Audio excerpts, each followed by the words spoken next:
السلام علیکم. Hello everyone, welcome back to my channel. نیلی آنکھوں والی لیڈی ڈیانا کی شہزادہ چارلس سے ملاقات 1977 نومبر میں ہوئی. ان کی منگنی کی انگوٹھی کو بھی بہت شہرت ملی, جو ایک بڑے نیلم کے گرد جڑے کی 14 قیمتی ہیروں پر مشتمل جو لباس پہنتی وہ دیکھتے ہی دیکھتے مقبولیت حاصل کر لیتا. ان کا ہیئر سٹائل اور انداز بہت مشہور ہوئے.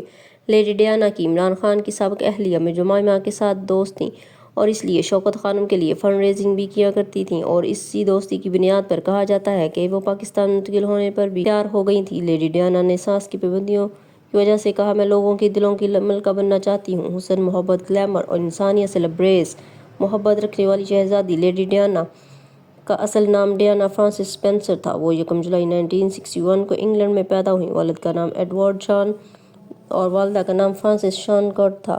وہ 5 بہن بھائیوں میں چوتھے نمبر پر تھیں. انہوں نے انگلینڈ اور سوئٹزرلینڈ میں تعلیم حاصل کی.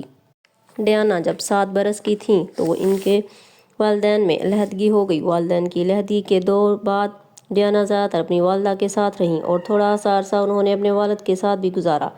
ڈیانا شروع میں تعلیمی لحاظ سے کمزور تھی, لیکن اس میں آہستہ آہستہ صلاحیتیں نکھر کر سامنے آنے لگی. انہیں موسیقی سے لگاؤ تھا اور وہ پیانو بہت اچھا بجاتی تھیں. وہ تیراکی میں بھی بہت مہارت رکھتی تھیں. انہوں نے چھوٹی موٹی نوکریاں بھی کیں. 1979 میں ان کی والدہ نے ایل کولٹ میں ایک فلیٹ خرید کر دیا. یہ فلیٹ ان کی 18ویں سالگرہ کے موقع پر دیا گیا. نیلی آنکھوں والی شہزادہ چارلس سے پہلی ملاقات نومبر 1977 میں ہوئی اور اسکول میں وہ اکٹھے ہی پڑھتے تھے. پھر شہزادہ چارلس کو احساس ہوا کہ وہ ان کی اچھی جیون ساتھی بن سکتی ہیں اور انہوں نے ان کی والدہ ملکہ الزبتھ اور باقی گھر والوں سے ڈیانا کو ملوایا. جب وہ سب مان گئے تو کچھ ہی دنوں میں دونوں نے منگنی کا لی. ان کی منگنی کی انگوٹھی کی بھی بہت شہرت ملی, جو ایک نیلم میں جڑے 12 ہیروں پر مشتمل تھی. شہزادہ چارلس سے منگنی کے بعد وہ دنیا کی سب سے زیادہ جانے والی لوگوں میں بن گئی. جولائی 29 1981 میں ہونے والی شادی دنیا کی سب سے بڑی شادیوں میں شمار ہوتی ہے, جسے ٹی وی پر کروڑوں لوگوں نے دیکھا. لیڈی ڈیانا شادی کے بعد ایک آئیکن بن گئیں.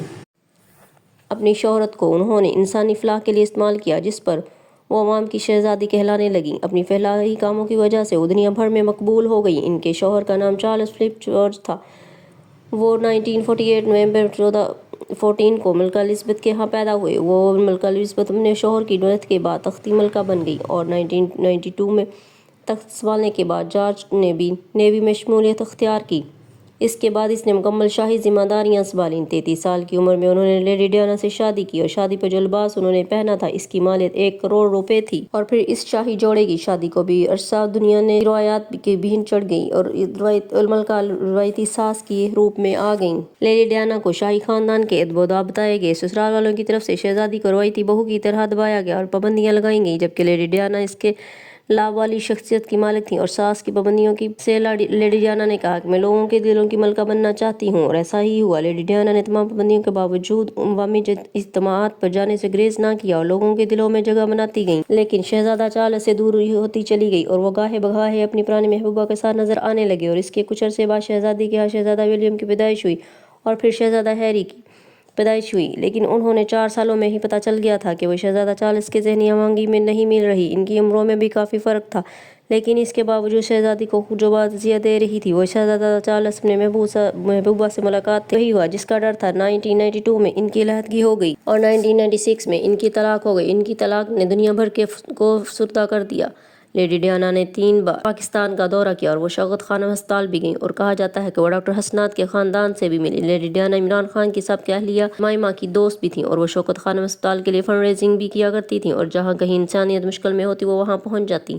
شہزادی ڈیانا صرف 36 سال کی عمر میں وفات پا گئیں. ان کی موت ایک المناک حادثہ تھی. جب وہ جا رہے تھے کار کی تیزی رفتاری کی وجہ سے یہ حادثہ پیش آیا, اور وہ اس حادثے میں ان کی موت واقع ہوئی. جب آخری رسومات کے لیے اسپینسر خاندان کے گھر لے جایا جا رہا تھا تو لاکھوں لوگ اور شہزادہ ولیم اور ہنری بھی سر جھکائے ساتھ تھے. یہ دنیا کسی کو انسانیت کی خدمت اور غریبوں کی مدد کرتے ہوئے نہیں دیکھ سکتی. اللہ ان کی مغفرت فرمائے, آمین.